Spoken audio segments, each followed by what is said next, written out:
Hi everyone, this is my chapter 12 quote link, final one. So I'm gonna talk about, sorry, piece of hair. The first thing that stepped out to me in this chapter, which was the difference between global procedures and local issues. So we're going to start on page 238, which is the beginning of the chapter. The petty theft story. A major North American company operating in Asia discovered one of the local employees was stealing company property of minimal value. Following the company's standard worldwide procedure, and the North American managing director reported the case to the local police. Similar to many other North American companies, this company believed it was best to let officials from the local culture deal with the theft and similar violations in whatever way they found most appropriate, rather than imposing the system of justice from their home culture. The local police arrived at the company, arrested the employee, took him to the police station, and interrogated him according to local procedures. The employee confessed.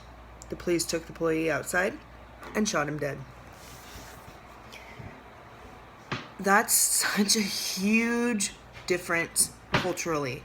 And while I understand the need for outsourcing, and we do have a lot of companies that outsource, I think that's where part of this cultural gap exists.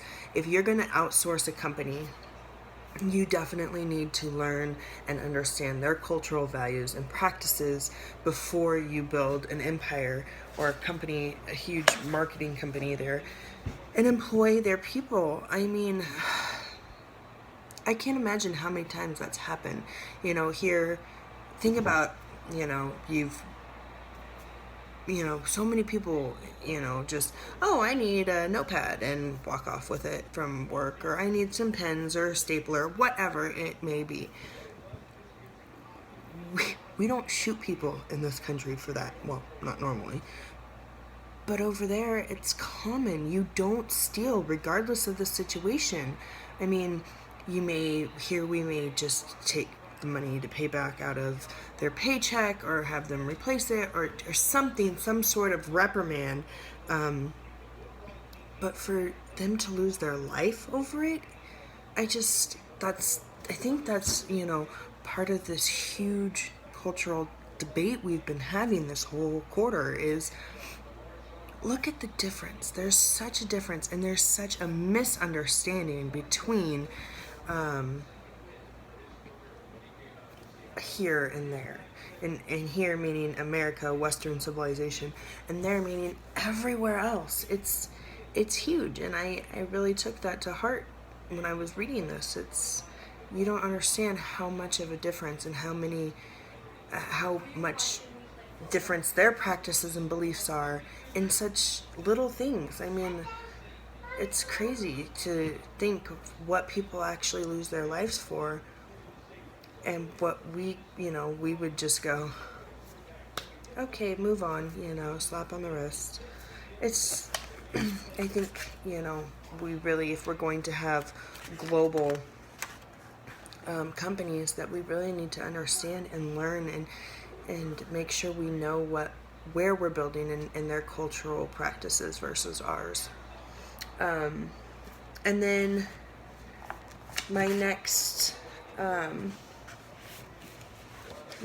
quote is about how we become better intercultural communicators, which I know this whole chapter was pretty much about that and ethics, but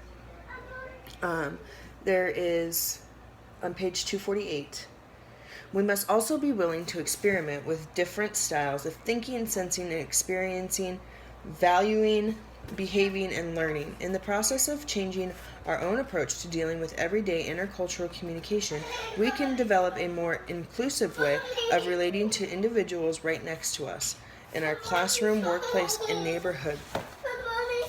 Just a minute, honey, I'm almost done.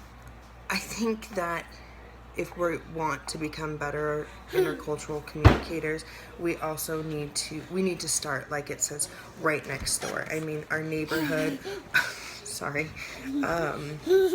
our workplace, our schools, our friends, even understanding where our neighbors are from and what they believe. Shh, you have to be quiet. What we believe in and why we believe it is the way it is, and understanding how our friends work and how our coworkers and churches, whatever whatever you do you. I'm not here to judge, but I think we need to start locally so we can then go globally. Oops, sorry. So anyway, don't mind my extra body here. So I really enjoyed this quarter. Thanks, everybody.